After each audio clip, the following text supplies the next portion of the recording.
आज हम बात करेंगे कि AMH या फिर एंटी मुलेरियन हार्मोन किसे कहते हैं और इनफर्टिलिटी की ट्रीटमेंट में इसकी क्या इंपॉर्टेंस है। इसलिए दोनों ही AMH और एंट्रल फॉलिकुलर काउंट दोनों इंपॉर्टेंट है। Subscribe to our YouTube channel and press the bell icon so that you don't miss any important updates related to infertility.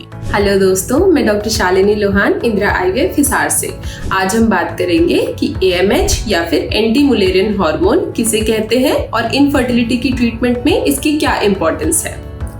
AMH यानी कि एंटी मुलेरियन हार्मोन की normal value 2.1 से 4.2 होती है। इसका क्या मतलब है। AMH यानी कि anti Mullerian hormone ovarian reserve को दर्शाता है। ओवेरियन रिजर्व किसे कहते हैं। ओवेरियन रिजर्व यानी कि एक महिला के अंडाशय में oocytes यानी कि अंडे की मात्रा कितनी है, उसका रिजर्व कितना है, इसे दर्शाता है। नॉर्मल AMH की वैल्यू 2.1 से 4.2 होती है। AMH 2.1 से यदि कम होता है तो उसे हम डिमिनिश्ड ओवेरियन रिजर्व बोलते हैं, यानी कि ऐसी महिला के अंदर अंडे की संख्या जो होती है कम होती है और ऐसे में IVF की साइकिल ज्यादा भी लेनी पड़ सकती है। AMH का लेवल यदि 4.2 से ज्यादा होता है तो ऐसे में PCOS के चांसेस होते हैं।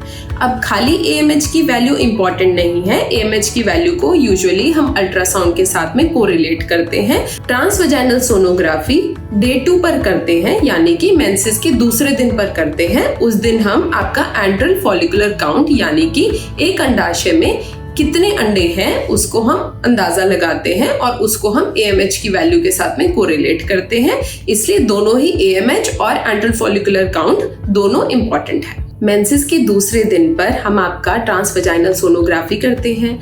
उसके अंदर हम आपका एंट्रल फॉलिकुलर काउंट देखते हैं, यानी कि एक अंडाशय के अंदर कितने अंडे बन रहे हैं। इन अंडे के बनने के हिसाब से हम आपका AFC डिसाइड करते हैं। यदि ये 10 से कम होता है तो उसमें रिस्पांस कम आने के चांसेस रहते हैं।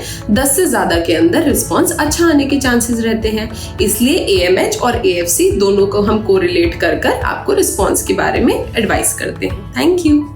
For more information, visit our website www.indraivf.com or call 1-800-309-4410. Keep following us and leave your fertility related questions in the comments below and get answers from Indira IVF doctors.